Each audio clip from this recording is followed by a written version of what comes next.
केन्द्रापड़ा पौरपालिका स्वायत्त शासन दिवस पालित। केन्द्रापड़ा पौर परिषद ओडिशार सर्वपुरातन पौर परिषद भितरु अन्यतम।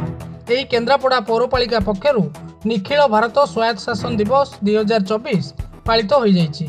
पौरपालिका अध्यक्षा श्रीमती सरिता साहू अध्यक्षतार आयोजित यह कार्यक्रम में मुख्य अतिथि भाव में केन्द्रापड़ार मान्यवर विधायक गणेश्वर बेहेरा, सम्मानीय अतिथि भाव जिला परिषद सभापति सुश्री लिलिता दास, जिलापाल स्मृतिरंजन प्रधान, अतिरिक्त जिलापाल राजस्व नीलू महापात्र, केन्द्रापड़ा सांसद बैजयंत पण्डा प्रतिनिधि मोहम्मद सलीम खान, पौरपालिका उपाध्यक्षा अकबरी खातून, पौरपालिका कार्यनिर्वाही अधिकारी आशुतोष गौरव कर प्रमुख मंचासीन अतिथि भाव में जोग देइथिया बेले केन्द्रापड़ा पौरपालिकार समस्त वार्डर काउंसिलर माने मध्य एही कार्यक्रम में उपस्थित थिले।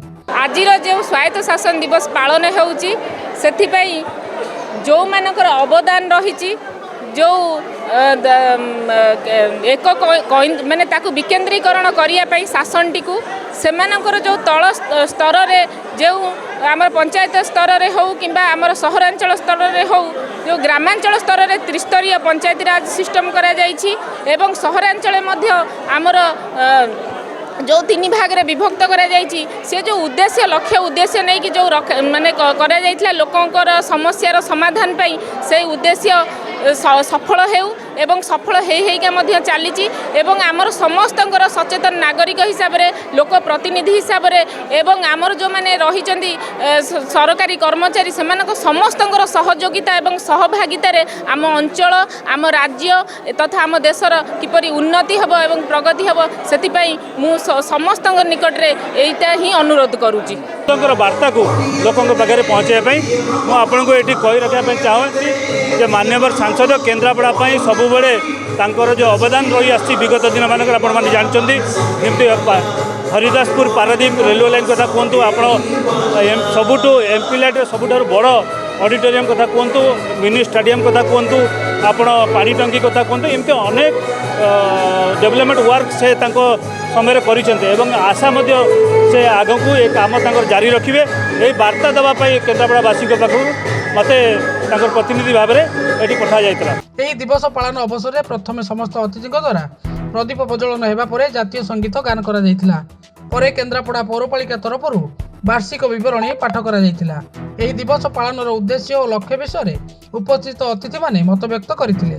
केन्द्रापड़ा पौरपालिका तरफरु विभिन्न विषय में पारदर्शिता अर्जन करथिबा कृति छात्र छात्री और वरिष्ठ नागरिक विभिन्न अनुष्ठान और पौरपालिकार कर्मचारी मानकु सेमानक निष्ठापर कर्म पई पुरस्कृत करा जाइतिला। राज्य पौरवासी को मध्य शुभेच्छा जनाऊँ।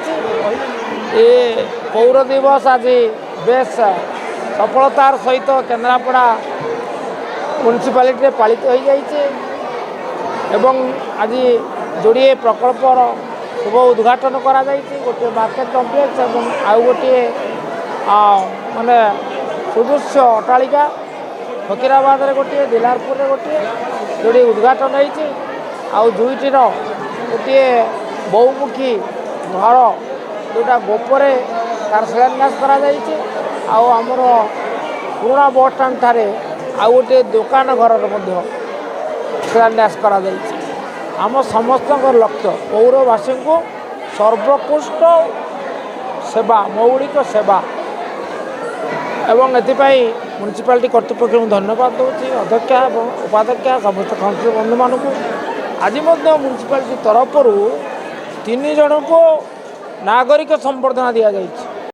आज जातीय स्वायत्त शासन दिवस उपलक्षे मु केन्द्रापड़ावासी को एवं समस्त को शुभेच्छा ज्ञापन करी आपण माध्यम एतद्व्यतीत आमे जातीय स्वयं सहायता जातीय दिवस अनुकूल आम 4टी प्रकल्प को आज 2टी प्रकल्पर भित्ति स्थापन कलु एवं 2टी प्रकल्प को लोकार्पण कलु। मान्यवर सांसद प्रतिनिधि मान्यवर विधायक आउ अध्यक्षा केन्द्रापड़ा म्युनिसिपालिटी समस्त को उपस्थित कलु एवं वर्तमान रंगारंग कार्यक्रम आरंभ होगापी जाऊँगी। मु अनुरोध करी आपण मैंने समस्ते कार्य को उपभोग कर परे विभिन्न अनुष्ठान तरफरु रंगारंग कार्यक्रम अनुष्ठित होइतिला। केन्द्रापड़ारू जिला प्रतिनिधि अनिरुद्ध दास का रिपोर्ट न्यूज एक्स ओडिया।